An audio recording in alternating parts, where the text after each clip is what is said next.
नमस्कार, आप देख रहे हैं न्यूज 18 का डिजिटल प्लेटफॉर्म। मैं हूं आपके साथ सृष्टि शेखर। केंद्र सरकार के कर्मचारियों और पेंशनर्स के लिए इस समय दो बड़ी खबरें चर्चा का विषय बनी हुई है। पहली खबर 8वें वेतन आयोग से जुड़ी है, जिसकी गतिविधियां अब तेज पकड़ती दिखाई दे रही है। दूसरी खबर महंगाई भत्ते यानी कि डीएसए में संभावित बढ़ोतरी को लेकर है, जिसकी घोषणा सितंबर महीने में होने की उम्मीद जताई जा रही है। अगर आप केंद्रीय कर्मचारी हैं, पेंशनर हैं या आपके परिवार में कोई सरकारी कर्मचारी है, तो ये जानकारी आपके लिए बेहद महत्वपूर्ण है, क्योंकि आने वाले कुछ महीनों के लिए लिए जाने वाले जो फैसले हैं वो करोड़ों लोगों की आय, पेंशन और आर्थिक स्थिति पर सीधा असर डाल सकते हैं। तो आइए विस्तार से जानते हैं 8वें वेतन आयोग का काम कहां तक पहुंचा है, कर्मचारियों ने कौन कौन सी मांगे रखी है, डीए में कितनी बढ़ोतरी हो सकती है और आखिर इसका फायदा कितना मिलेगा और किसे मिलेगा। सबसे पहले बात करते हैं 8वें वेतन आयोग की। आयोग के गठन को लगभग 8 महीने पूरे हो चुके हैं। सरकार ने इस आयोग को केंद्रीय कर्मचारियों और पेंशनर्स के वेतन भत्तों और पेंशन व्यवस्था की समीक्षा करने की जिम्मेदारी सौंपी है।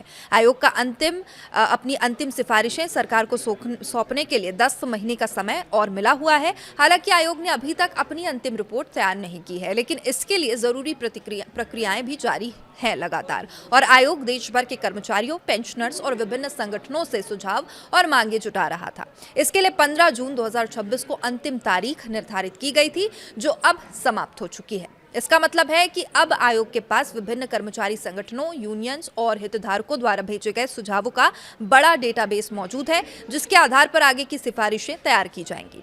अब सवाल यह है कि कर्मचारियों ने आयोग के सामने कौन कौन सी अपनी प्रमुख मांगे रखी है। तो सबसे बड़ी मांग है न्यूनतम बेसिक सैलरी बढ़ाने की मांग। कर्मचारियों का कहना है कि पिछले कुछ सालों में महंगाई लगातार बढ़ी है, जीवन यापन की लागत भी काफी बढ़ चुकी है, इजाफा हुआ है। ऐसे में मौजूदा वेतन संरचना को संशोधित करने की जरूरत है। इसके अलावा फिटमेंट फैक्टर को लेकर भी बड़ी चर्चा चल रही है। कर्मचारी संगठनों का मानना है कि यदि फिटमेंट फैक्टर को बेहतर बनाया जाता है तो कर्मचारियों की बेसिक सैलरी में उल्लेखनीय वृद्धि हो सकती है, और यही वजह है फिटमेंट फैक्टर इस बार की सबसे महत्वपूर्ण मांगों में शामिल है।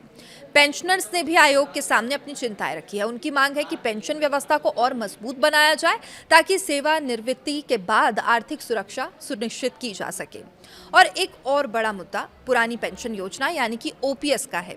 देश भर के कई कर्मचारी संगठन लगातार पुरानी पेंशन योजना को बहाल करने की मांग कर रहे हैं। कहीं कुछ संगठनों ने राष्ट्रीय पेंशन प्रणाली यानी कि एनपीएस और यूनिफाइड पेंशन स्कीम यानी यूपीएस की समीक्षा करने की मांग भी आयोग के सामने रखी है। इसके अलावा मकान किराया भत्ता यानी एचआरए, जोखिम भत्ता, बोनस, चिकित्सा सुविधाएं और अवकाश संबंधी लाभों को बेहतर बनाने की मांग भी जोर शोर से इस बार उठाई गई है। अब बात करते हैं महंगाई भत्ते की यानी डीए की। केंद्र सरकार साल में 2 बार महंगाई भत्ते और महंगाई राहत में संशोधन करती है। पहली बढ़ोतरी जनवरी से लागू होती है, जबकि दूसरी जुलाई से लागू मानी जाती है। अब जनवरी 2026 में सरकार ने महंगाई भत्ते में 2% की बढ़ोतरी की थी। इसके बाद कर्मचारियों का डीए बढ़कर 60% पहुंच गया था। अब ये बढ़ोतरी लाखों कर्मचारियों और पेंशनर्स के लिए राहत लेकर आई थी। अब कर्मचारियों को जुलाई 2026 से लागू होने वाली अगली बढ़ोतरी का इंतजार है। हालांकि जुलाई से लागू होने वाली डीए का औपचारिक ऐलान आमतौर पर सितंबर या अक्टूबर में किया जाता है। इसका कारण यह है कि सरकार महंगाई भत्ते की गणना के लिए अखिल भारतीय उपभोक्ता मूल्य सूचकांक यानी कि AICPI-IW के आंकड़ों का उपयोग करती है। डीए तय करने के से पहले सरकार को कुछ महीनों में महंगाई आंकड़ों का विश्लेषण करना पड़ता है। अप्रैल 2026 तक के आंकड़े सामने आ चुके हैं और अब मई और जून के आंकड़ों का इंतजार किया जा रहा है। इन आंकड़ों के आने के बाद सरकार अंतिम गणना करेगी और उसी के आधार पर डीए बढ़ोतरी की घोषणा की जाएगी। अब विशेषज्ञों का मानना है कि यदि महंगाई का स्तर मौजूदा रुझान के अनुरूप रहता है तो कर्मचारियों को एक और बढ़ोतरी का लाभ मिल सकता है। हालांकि अंतिम फैसला सरकार द्वारा आधिकारिक घोषणा के बाद ही स्पष्ट होगा। कर्मचारियों के लिए अच्छी बात यह है कि जब भी डीए बढ़ोतरी की घोषणा होगी, उसका लाभ जुलाई 2026 से प्रभावी माना जाएगा, यानी कर्मचारियों को बढ़े हुए डीए के साथ साथ एरियर का लाभ भी मिल सकता है। अब बात करते हैं आयोग की मौजूदा गतिविधियों की। 8वां वेतन आयोग केवल दस्तावेजों और रिपोर्ट के आधार पर निर्णय नहीं लेना चाहता। आयोग जमीनी स्तर पर कर्मचारियों की स्थिति को समझने के लिए देश के विभिन्न हिस्सों का दौरा कर रहा है। आयोग की टीम पहले ही दिल्ली, लद्दाख, जम्मू कश्मीर, तेलंगाना, महाराष्ट्र और उत्तराखंड जैसे राज्यों और केंद्र शासित प्रदेशों का दौरा कर चुकी है।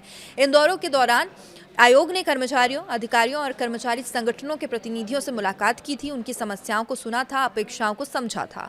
अब आयोग का अगला दौरा उत्तर प्रदेश की राजधानी लखनऊ में 22 और 23 जून को प्रस्तावित है। इसके बाद 6 और 7 जुलाई को उड़ीसा की राजधानी भुवनेश्वर और इसके बाद 9 और 10 जुलाई को पश्चिम बंगाल की राजधानी कोलकाता में बैठकों का आयोजन किया जाएगा। इन बैठकों का उद्देश्य कर्मचारियों की वास्तविक जरूरतों को समझना, विभिन्न क्षेत्रों की परिस्थितियों का अध्ययन करना। आयोग चाहता है कि बेहतर तरीके से कर्मचारियों की मांगों को, उनके सुझावों को समझा जाए और उनकी अंतिम सिफारिशें देश भर के कर्मचारियों की वास्तविक चुनौतियों को ध्यान में रखते हुए तैयार की जाए। अब सबसे बड़ा सवाल, इसका आखिर फायदा किससे मिलेगा? 8वां वेतन आयोग लगभग 55 लाख केंद्रीय कर्मचारियों और करीब 69 लाख पेंशनर्स के वेतन, पेंशन और भत्तों की समीक्षा कर रहा है। यानी सीधे तौर पर 1 करोड़ 24 लाख से अधिक लोग इसके दायरे में आते हैं। यदि इनके परिवारों को भी शामिल कर लिया जाए तो इसका असर करोड़ों लोगों के जीवन पर पड़ सकता है। वेतन में वृद्धि होने से कर्मचारियों की क्रय शक्ति बढ़ती है, जिससे बाजार में मांग बढ़ सकती है, अर्थव्यवस्था और भी मजबूत हो सकती है। पेंशनर्स के लिए भी ये आयोग बेहद अहम साबित हो सकता है। पेंशन में सुधार और महंगाई राहत में वृद्धि से उनकी आर्थिक स्थिति बेहतर हो सकती है। बढ़ती महंगाई के प्रभाव को कम करने में मदद मिल सकती है। फिलहाल सभी की नजरें 2 बड़े घटनाक्रमों पर टिकी है। पहला, सितंबर 2026 में संभावित डीए बढ़ोतरी और दूसरा 8वें वेतन आयोग की आगामी सिफारिशें। आने वाले महीनों में आयोग विभिन्न राज्यों का दौरे से जो प्राप्त सुझाव हैं, आर्थिक परिस्थितियों का विस्तृत अध्ययन करेगा और इसके बाद एक अंतिम रिपोर्ट तैयार कर केंद्र सरकार को सौंपा जाएगा और उसके आधार पर उस पर बढ़ोतरी की जाएगी। अब यह देखना दिलचस्प होगा कि आयोग कर्मचारियों और पेंशनर्स की मांगों को किस हद तक अपनी सिफारिशों में शामिल करता है, सरकार उन सिफारिशों को किस रूप में लागू करती है। लेकिन फिलहाल इतना तय है कि केंद्रीय कर्मचारियों और पेंशनर्स के लिए आने वाले महीने बेहद महत्वपूर्ण रहने वाले हैं।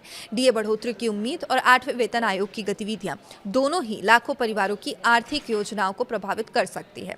इस विषय पर आपकी क्या राय है? आपको क्या लगता है 8वें वेतन आयोग में कर्मचारियों की प्रमुख मांगे पूरी होंगी और जितनी बढ़ोतरी होगी क्या वो काफ़ी होगी? जुलाई 2026 के लिए डीए में कितनी बढ़ोतरी होनी चाहिए, हो सकती है? अपनी राय कमेंट करके ज़रूर बताइएगा। वीडियो पसंद आए तो इसे लाइक करें, शेयर करें और ऐसी ही महत्वपूर्ण सरकारी कर्मचारी अपडेट्स के लिए चैनल को सब्सक्राइब करना ना भूलें। नमस्कार।